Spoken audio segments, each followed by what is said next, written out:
The moment my wife called me harmless in front of 80 people at the office Christmas party, I knew something inside me died.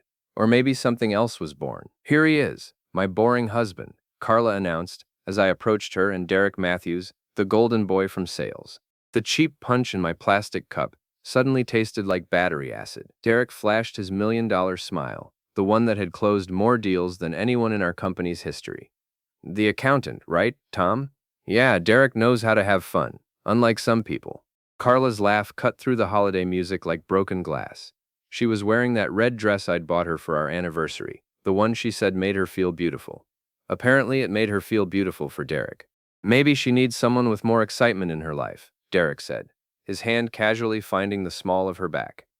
The gesture was so intimate, so possessive, that several nearby colleagues turned to stare. "He's harmless," Carla continued, taking a sip of her wine. "Wouldn't know what to do if I left anyway." Laughter that followed felt like a physical blow. Janet from HR covered her mouth, trying to hide her smirk. Bob from accounting, my own department, shook his head with embarrassment. Even the intern looked uncomfortable. I stood there, frozen, watching my wife of 12 years treat our marriage like a comedy routine. The worst part wasn't the humiliation. It was the casual cruelty of it. Like I wasn't even worth the effort of a proper insult. "Well," I said, forcing a smile that felt like swallowing glass. "Guess I'll let you two get back to your conversation." I walked away, hearing Derek's voice behind me. "Don't worry about him. He's too predictable to cause any real trouble. Too predictable, harmless, boring." I spent the rest of the party nursing my drink in the corner, watching Carla and Derek dance to White Christmas, while everyone pretended not to notice how close they were holding each other. Her hand was on his chest. His was dangerously low on her hip.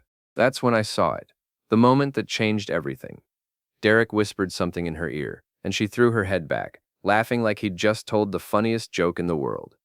Then she looked directly at me across the room and winked. She winked, like I was in on the joke, like I was supposed to enjoy watching my wife flirt with another man in front of our entire professional community. The drive home was silent. Carla stared out the passenger window, humming some tune I didn't recognize. I gripped the steering wheel so tight, my knuckles went white. "Fun party," I said finally. "Mm-hmm." She didn't even turn around.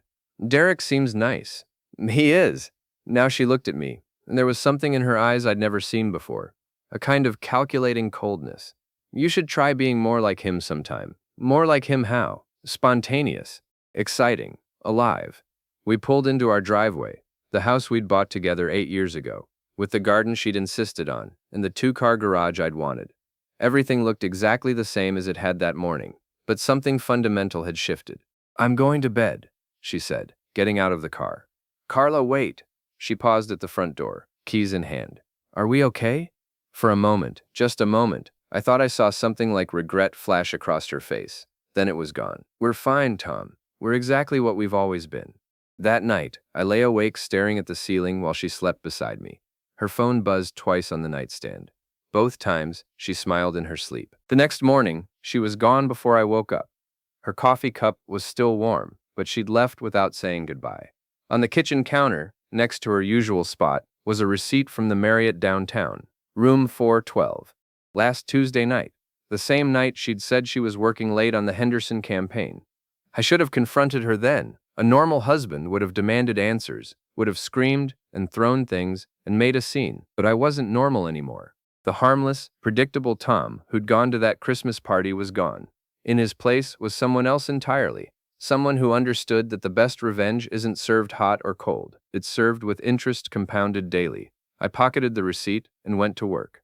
Being an accountant has its advantages. People assume you're boring, predictable, harmless, all the things Carla had called me. What they don't realize is that boring people notice details, predictable people understand patterns, and harmless people, well, they have nothing left to lose. I started small. Carla had always been careless with her things, leaving her purse in my car, her laptop open on the kitchen table, her second phone. Wait, second phone? She'd left her purse in my Camry after grocery shopping on Saturday. I was returning it to her when I felt the unfamiliar weight. Buried under her wallet and makeup was a sleek iPhone I'd never seen before. Her regular phone was charging upstairs. My hands were shaking as I powered it on. No password. Carla had always been terrible with technology. The message thread with D told me everything I needed to know. D, Last night was incredible. When can we do it again? Carla. Soon. Tom's working late all week on quarterly reports. Does he suspect anything? Carla. Please. He's so clueless. Really think I could do better? D. You deserve someone who appreciates you. Carla. Someone exciting. Someone who knows how to make a woman feel alive. D. Not like your boring husband. Carla. God, you should have seen his face at the party. Like a kicked puppy. I almost felt sorry for him. Almost. He's had 12 years to be the man I needed. Not my fault he chose to be harmless instead. I screenshotted everything before putting the phone back. My chest felt hollow, like someone had reached inside and scooped out my organs. But underneath the pain was something else, a cold, calculating rage that felt almost foreign. At work Monday morning, I did something I'd never done before. I walked into my boss Harold Shepard's office and asked for a raise. A raise? Harold looked up from his coffee, surprised. Tom, you just got your annual review 3 months ago. I know, but I've been thinking about my value to this company. The Henderson account alone brought in $2.4 million last quarter. The Morrison audit saved us from a potential lawsuit worth twice that. I think my compensation should reflect my contributions. Harold studied me for a long moment. I'd worked for him for 8 years, and I'd never asked for anything beyond standard vacation time and health benefits. You're different, he said finally. How so? Harder, more focused. He leaned back in his chair. I like it. 20% increase, effective immediately. But I want to see this new Tom consistently. You will. That afternoon, I did something else I'd never done. I joined Eddie's gym, the gritty boxing club downtown that catered to cops, construction workers, and other people who understood that sometimes life hits back. Eddie Torino was 65 years old and built like a fire hydrant. He'd trained amateur boxers for 30 years and had the kind of weathered face that suggested he'd taken his share of punches. You ever boxed before? He asked, looking me up and down. No. Why start now? I thought about Carla's laugh at the Christmas party. Derek's hand on her back. The text messages, calling me harmless. I'm tired of being pushed around. Eddie nodded slowly. Fair enough, but I don't train quitters. You come here, you commit. Boxing isn't therapy, it's warfare with rules. You sure you want to go to war? Yes. Good. We start tomorrow at 6 a.m. Bring better shoes. That evening, Carla came home late again. She kissed my cheek absently and went straight to the shower. While she was washing off the scent of another man, I sat at my computer and did what accountants do best. I organized data. Derek Matthews, 38 years old, divorced, no kids. Sales executive at Morrison & Associates, our biggest competitor. Drove a BMW, lived in a downtown loft, had a reputation as a player. His divorce had been finalized 6 months ago, right around the time Carla started working late regularly. I cross-referenced his social media with Carla's. They'd been liking each other's posts for months. She'd even commented on a photo of his new car. Very impressive. Bet it's fun to ride in. The rage was building, but it was controlled now, focused. I wasn't the same man who'd stood helplessly at that Christmas party. That man was harmless. I was becoming something else entirely. 6 weeks of Eddie's training changed more than just my body.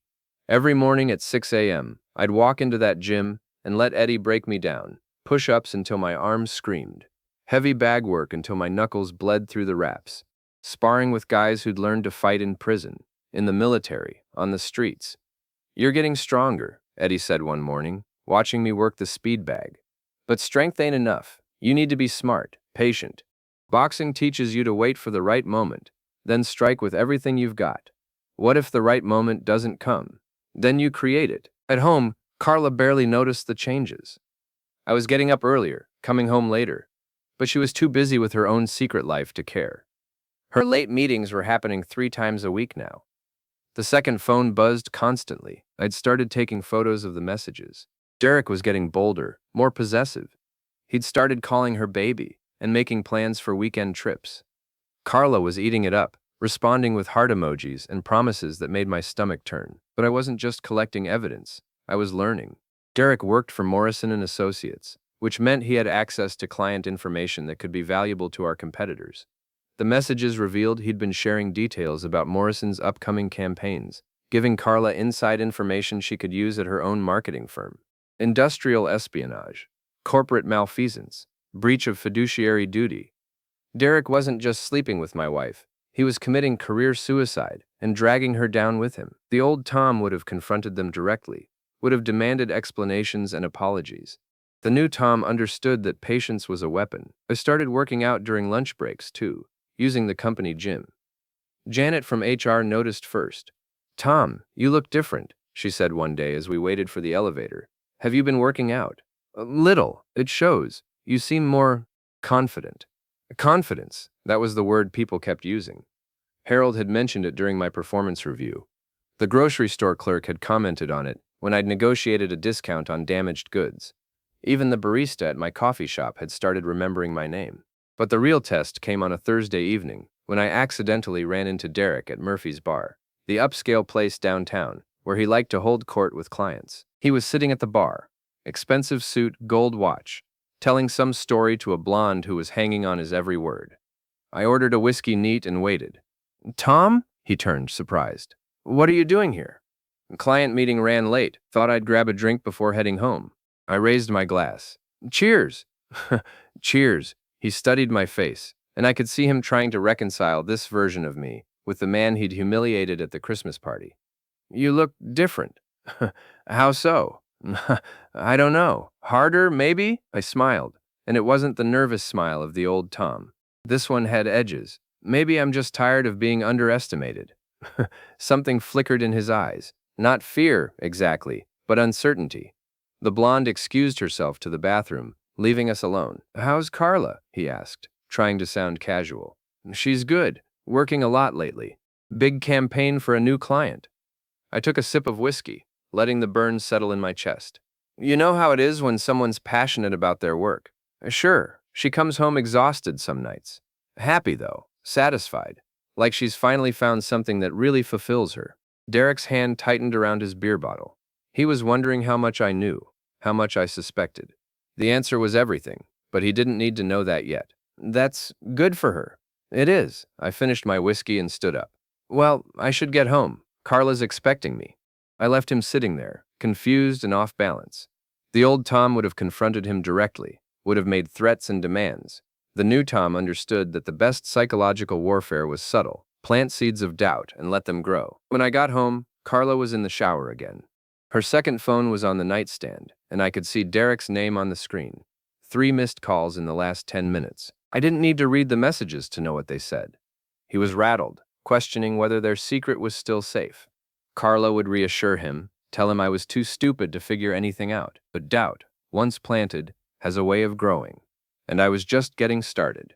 The breakthrough came from an unexpected source, Monica Walsh, Carla's best friend and colleague at the marketing firm. Monica had always been friendly to me, but in that polite, distant way that suggested she knew more about my marriage than she was letting on. She called me on a Tuesday afternoon, her voice tight with what sounded like barely controlled anger. "Tom, it's Monica. Can we meet for coffee? There's something you need to know." We met at a small cafe downtown, far from both our offices. Monica looked terrible, dark circles under her eyes, her usually perfect hair pulled back in a messy ponytail. She ordered a double espresso and got straight to the point. "I know about Carla and Derek." I kept my expression neutral. "What about them? Don't play dumb." "I know you're not stupid, whatever she says." Monica's voice was bitter. "She's been having an affair for 6 months, maybe longer. Why are you telling me this?" Monica laughed, but there was no humor in it. "Because I'm tired of being used. Do you want to know the real story, Tom? The whole ugly truth?" I nodded. Derek and I were together first. 3 months of what I thought was a serious relationship. Then Carla decided she wanted him, and suddenly I didn't exist anymore. Monica stirred her coffee violently. "But here's the part that'll really kill you. She didn't steal him because she loved him. She did it because she was bored. Because her harmless husband wasn't exciting enough anymore." The word harmless hit like a physical blow, but I kept my face impassive. "There's more," Monica continued. "The Henderson campaign Carla's been working on? The one that's kept her so busy lately?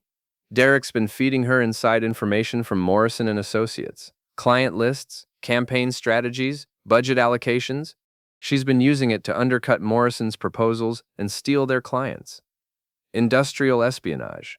I'd suspected it, but having it confirmed was different. Why should I believe you?"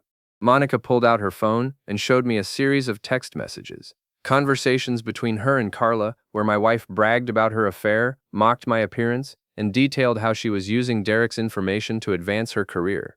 Carla, you should see Tom trying to be romantic. It's pathetic. Monica, maybe give him a chance? Carla, please, I need a real man, not a harmless little accountant. What about Derek's information? Isn't that risky? Carla, who's going to find out? Tom? He can barely balance his own checkbook. I read through the messages, each one a fresh knife wound. But underneath the pain was something else, opportunity. What do you want from me? I asked. Help me destroy them both. Derek humiliated me, and Carla used me to cover for her affair. They deserve each other, and they deserve to lose everything. I studied Monica's face. She was angry, hurt, and looking for revenge. In other words, she was the perfect ally. What did you have in mind? I have access to all of Carla's work files. Every stolen campaign, every piece of inside information Derek gave her. We exposed them both, the affair and the corporate espionage. Derek loses his job, Carla loses hers, and they lose each other when the pressure gets too intense. It was a good plan, but it wasn't enough. I wanted more than their careers. I wanted their dignity, their reputation, their sense of security. I wanted them to feel as helpless and humiliated as I had at that Christmas party. I'm in, I said, but we do this my way. Monica smiled for the first time since we'd sat down. What did you have in mind? Patience. We don't just destroy them. We make them destroy themselves. That evening, I went home to find Carla getting ready for another late meeting. She was wearing a black dress I'd never seen before, expensive perfume, and the kind of lingerie that definitely wasn't meant for client presentations. Don't wait up, she said, kissing my cheek. This might run very late. No problem. I have some work to catch up on anyway. She paused at the door, something in my tone making her look back. You seem different lately, Tom. More focused. Just trying to be the best version of myself. That's good. You should challenge yourself more often. After she left, I sat in our living room, our home, filled with 12 years of shared memories, and began planning the systematic destruction of my wife's life. The old Tom would have been horrified by the thoughts running through my head. But the old Tom was dead, killed by a joke at a Christmas party, and buried under 6 weeks of training with Eddie. The new Tom understood something fundamental about human nature. Everyone has a breaking point. You just have to find the right pressure to apply, and I was very good with pressure. The plan required precision timing and absolute commitment. Monica provided the intelligence, but I orchestrated the execution. Over the next 2 weeks, we gathered everything we needed: financial records, email communications, hotel receipts, and most importantly, documented evidence of the corporate espionage. Derek had been sloppy. His company laptop had automatically backed up files to a cloud server that Monica had access to through Carla's shared accounts. Every stolen client list, every confidential campaign strategy, every piece of inside information was documented with timestamps and digital fingerprints. But I wanted more than evidence. I wanted a confession. There's a company mixer next Friday, Monica told me during one of our coffee meetings. Both firms will be there. All the major players, including Derek's boss and Carla's. Perfect. What are you planning? A coming out party. I spent the week preparing. Eddie had taught me that the key to winning a fight wasn't just physical strength. It was mental preparation. You had to visualize your opponent's weaknesses, anticipate their moves, and strike when they were most vulnerable. Carla and Derek were most vulnerable when they thought they were safe. The mixer was held at the Riverside Hotel, the same place where Carla and Derek had been meeting for their affairs. I arrived alone, wearing a new suit that showed off the muscle I'd built over the past 2 months. Several colleagues did double takes, including Janet from HR. Tom, you look fantastic, she said. Are you seeing someone new? Just focusing on self-improvement. I positioned myself near the bar, nursing a single whiskey and watching the crowd. Carla arrived fashionably late, wearing a red dress that hugged her newly toned figure. She'd been working out too, I realized, getting in shape for her lover. Derek arrived separately, playing it safe. They maintained their distance, exchanging only professional pleasantries when others were watching. But I could see the tension between them, the barely contained desire, and the thrill of their secret. They had no idea they were walking into a trap. At 9 p.m., when the crowd was loose with alcohol and conversation, I made my move. I approached the microphone that had been set up for the evening's presentations. Excuse me, I said, tapping the mic. Could I have everyone's attention for a moment? The room quieted. faces turning toward me with curiosity. I could see Carla near the back, her face suddenly pale. Derek was by the windows, his drink frozen halfway to his lips. "I want to talk about partnership," I began, my voice carrying clearly through the sound system. "About trust, loyalty, and what happens when those bonds are broken." Her murmurs rippled through the crowd. This wasn't the usual mixer entertainment. "Some of you know me as Tom Bradley, senior accountant at Bradley and Associates. Some of you know my wife, Carla Bradley, from Walsh Marketing. What you might not know is that for the past 6 months, they've been engaged in a partnership of their own." I could see Carla pushing through the crowd, trying to reach the front, but the room was packed and she was trapped. This partnership involved sharing confidential client information between competing firms. Industrial espionage, if you want to use the technical term. I pulled out my phone and activated the presentation I'd prepared. But it was also a more personal partnership. The first slide appeared on the hotel's projection screen, a photo of Derek and Carla kissing in the hotel parking lot, taken with a telephoto lens 3 weeks earlier. Gasps echoed through the room. Someone dropped a glass. "The personal relationship facilitated the professional betrayal," I continued, my voice steady and clinical. "Over 6 months, confidential information about Morrison and Associates clients was passed to Walsh Marketing, allowing them to undercut bids and steal accounts worth approximately $2.3 million. The next slide showed email exchanges, financial records, client lists with Morrison's letterhead. Derek's boss, a silver-haired man named Peterson, was staring at the screen with growing horror. "But the real partnership," I said, advancing to the final slide, "was built on a shared contempt for the people they were betraying." The last image was a screenshot of text messages between Carla and Derek, blown up large enough for everyone to read. "Derek, your husband suspect anything? Carla, please, he's harmless, too stupid to figure it out. Derek, what if he finds out? Carla, what's he going to do? He's a boring accountant who can't even satisfy his own wife." The silence in the room was deafening. I could see Carla near the front now, her face white with shock and humiliation. Derek was backing toward the exit, but Peterson was blocking his path. "I'm sharing this information," I concluded, "because I believe in transparency, in accountability, and because some partnerships deserve to be exposed." I stepped away from the microphone and walked calmly toward the exit. The room erupted behind me, voices raised in shock, anger, and excitement. I could hear Carla calling my name, but I didn't turn around. In the parking lot, I lit a cigarette, a habit I'd picked up from Eddie, and waited. 5 minutes later, Derek burst through the hotel doors, his face flushed with rage. He spotted me by my car and charged over. "You son of a bitch," he shouted. "You just destroyed both our careers." "No," I said calmly, taking a drag from my cigarette. "You did that when you decided to steal from your company and sleep with my wife." He swung at me, a wild haymaker that would have connected with the old Tom. But I'd been training with Eddie for 2 months. I slipped the punch easily and drove my fist into his solar plexus. Derek doubled over, gasping for air. When he looked up, there was fear in his eyes for the first time. "Stay away from my wife," I said quietly. "Stay away from my company. If I see you again, we'll finish this conversation with more than words." I got in my car and drove home, leaving Derek wheezing in the parking lot and Carla to face the consequences of her choices alone. The harmless husband was officially dead. I was sitting in my living room when Carla finally came home at midnight. She'd been crying. Her makeup was smeared and her red dress was wrinkled. She looked smaller somehow, diminished.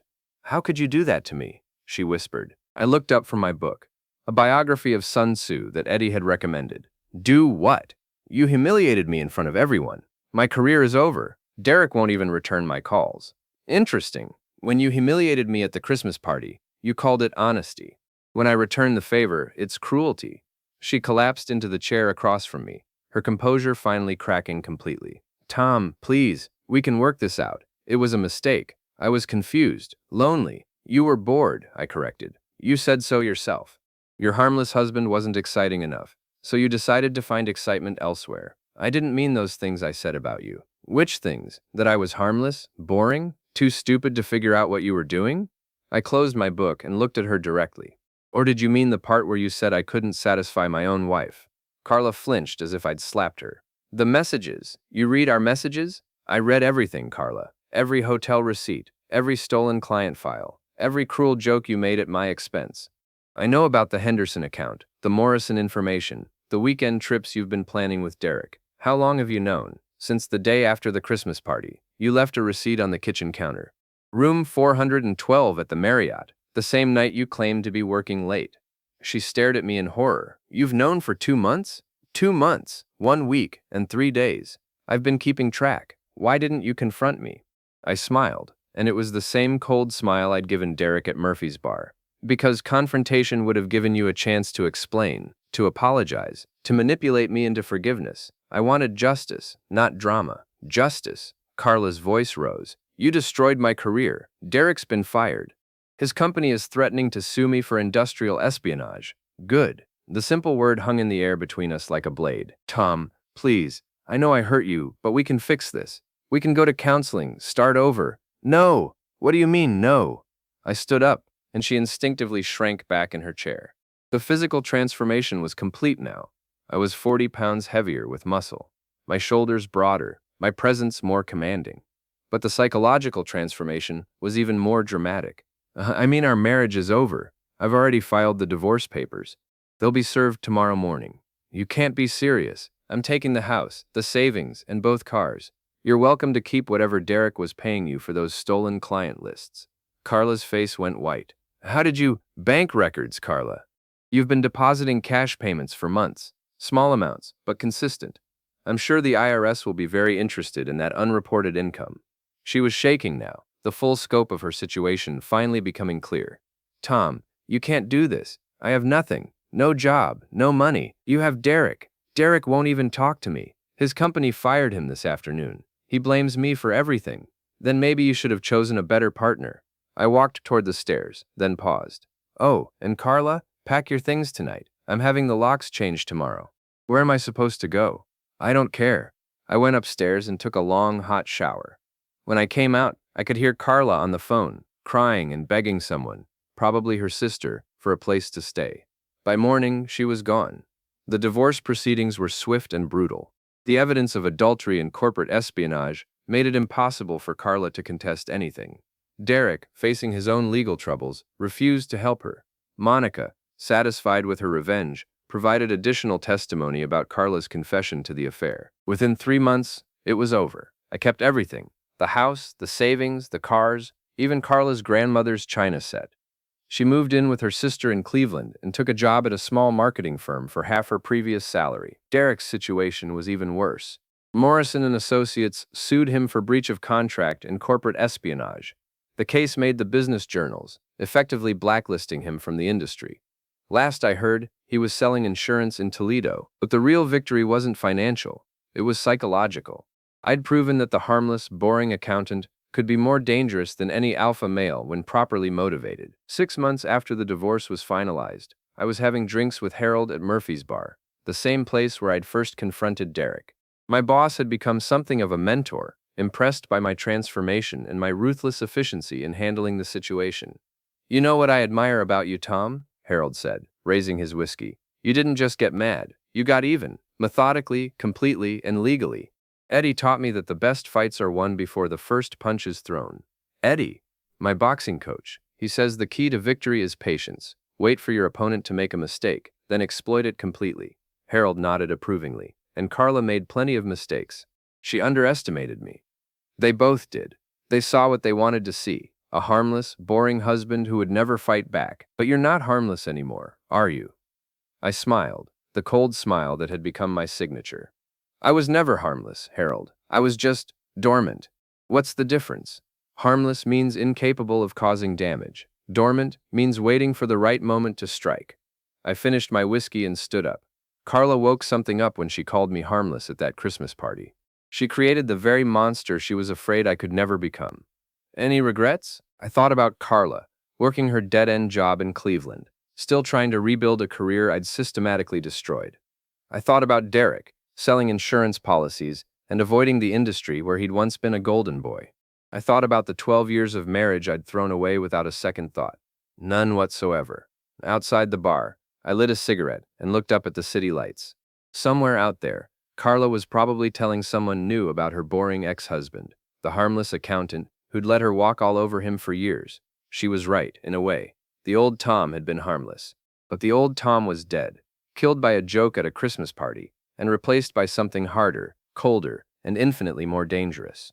People think accountants are boring because we work with numbers, follow rules, avoid confrontation. What they don't understand is that numbers tell stories, rules can be weapons, and the most devastating confrontations happen in silence, over months of careful planning. They wanted excitement. They got it. They wanted a monster. They created one. And the beautiful thing about being a monster is that once you've embraced it, once you've accepted what you're capable of, you never have to pretend to be harmless again. I dropped my cigarette and crushed it under my heel, then walked to my car, the BMW I'd bought with the money from selling Carla's jewelry. Tomorrow I had a date with Sarah from the marketing department, a smart, ambitious woman who appreciated strength and respected intelligence. She'd asked me what I did for fun, and I'd told her the truth. I solve problems, permanently. The harmless husband was dead. Long live the monster.